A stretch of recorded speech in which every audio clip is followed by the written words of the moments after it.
বন্ধুরা, সুন্দরবনের প্রথম দিন এসে আমরা দেখলাম বাড়ির অবস্থা খুবই খারাপ। চারিদিক জঙ্গলে ভরে গেছে, লতা পাতায় ঘাস ঘষে ভরে গেছে। তো আমরা বাড়ি কিছুক্ষণ রেস্ট নেওয়ার পর নেমে পড়লাম বাগান পরিষ্কার করতে।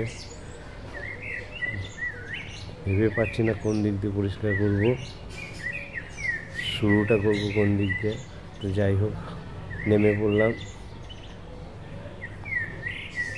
যে বাড়ির বাগান পরিষ্কার করতে। আমরা সবাই মিলে নিজেদের বাড়ির বাগান পরিষ্কার করতে নেমে পড়েছি। তো লতা পাতা ঝোপঝাড়ে চারিপাশ বেড়া ঘেরা ভরে গেছে। জামাইও দেখে নেমে পড়লো যে কী করছে কাকা। তো আমি একটা কাঁচি নিয়ে শুরু করেছি, যা লতা পাতা পরিষ্কার করছি। তো বৌদি বারণ করেছিল যে এইসব কাজ করো না, তোমার অভ্যাস নেই। আমি কোনো কথা শুনিনি, না শুনেই নেমে পড়লাম। তো করতে মজাই লাগছিল পরিষ্কার, এসব তো শহরে থেকে করতে পারি না। তো আনন্দ লাগছিল, মজাও পাচ্ছিলাম। তো এই কাজ দেখে সবাই আস্তে আস্তে চলে এলো। জামাই পাশে দাঁড়িয়ে বলছে কীভাবে কী করব, সেইভাবে কাজ করছিলাম। এই যে জামাই বলে দিচ্ছিল।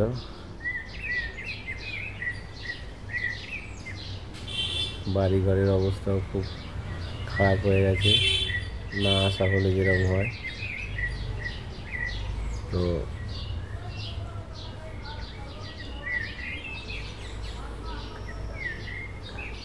প্রচুর জঙ্গলে ভরে গেছে। এই একদিনের কাজ না, এত কাজ জঙ্গল হয়ে গেছে। আম গাছগুলো পুরো জঙ্গলে লতা পাতায় ভরে গেছে। আম গাছটাকে পরিষ্কার করছি।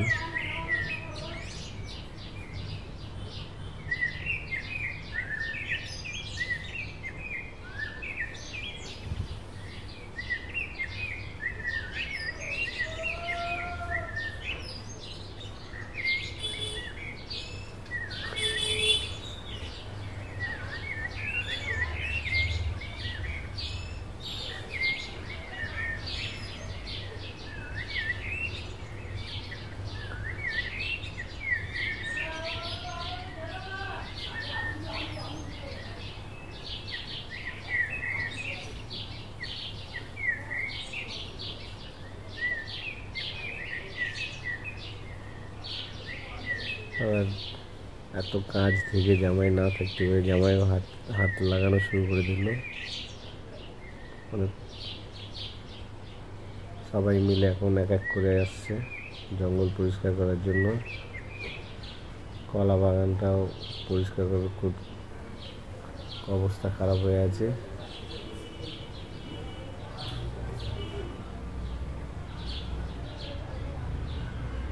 কল্যাণ চলে এলো, কল্যাণও হাত লাগানো শুরু করলো। গাছগুলো ঝোপঝাপ পুরো পরিষ্কার করছে।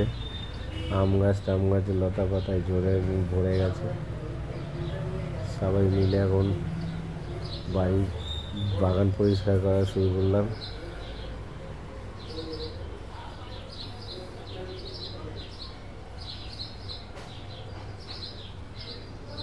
প্রচুর জঙ্গলে ভরে গেছে চারিদিক।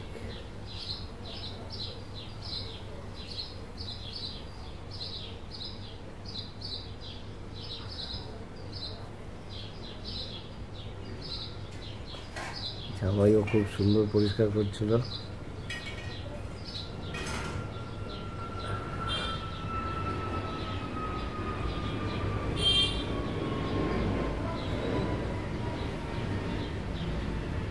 এবার ছোট চলে এসছে, ছোট এসে ডিরেকশন দিচ্ছে কীভাবে করতে হবে আমাদেরকে।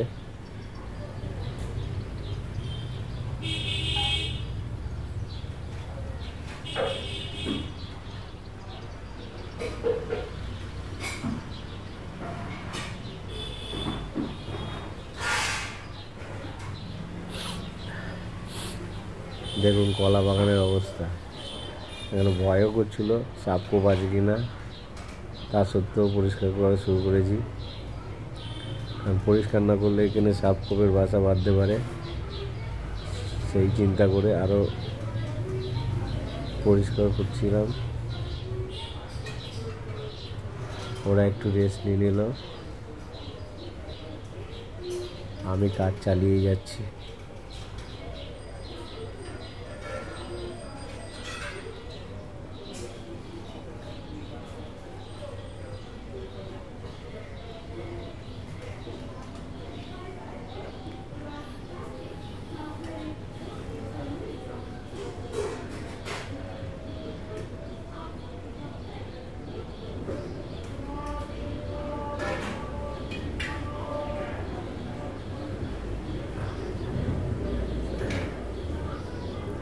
বৌদি চলে এলো, বলল এইভাবে করতে হবে। সবাই মিলেমিশে কাজ করছি।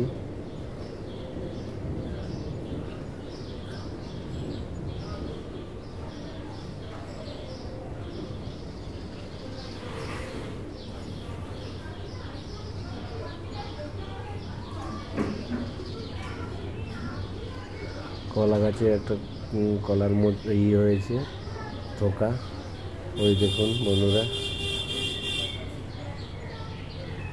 ওই যে কলার থোকা। জামাই এ পাশে চলে এসছে, এ পাশেও ভরে গেছে অনেকটা জঙ্গলে।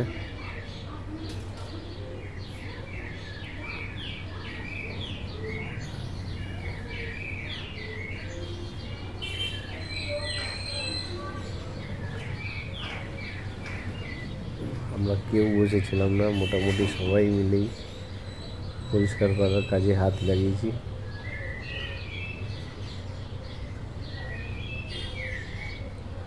আর বাড়ির মেয়েরা সব ঘর দৌড় পরিষ্কার করছিল, ওরা সব ঘরের কাজ করছিল।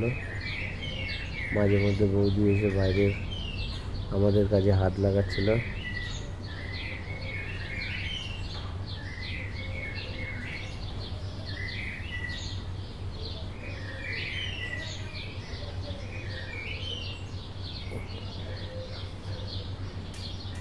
জামাই একাই অনেক পরিশ্রম করলো।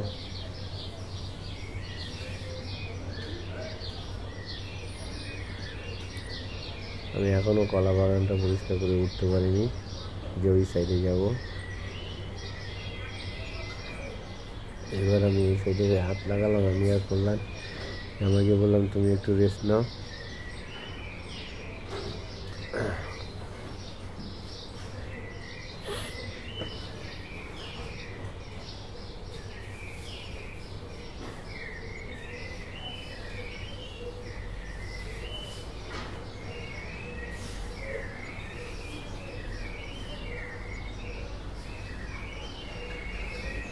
দুদিনের জন্য ঘুরতে গিয়ে এত কাজ যে বাইরে সেভাবে ঘোরাই হলো না আমাদের। বাড়ি ঘরের কাজ করতে করতেই আমাদের ঘোরার দিন শেষ হয়ে গেল। কী করব, এই অবস্থা বাড়ির দেখে খারাপই লাগছিল।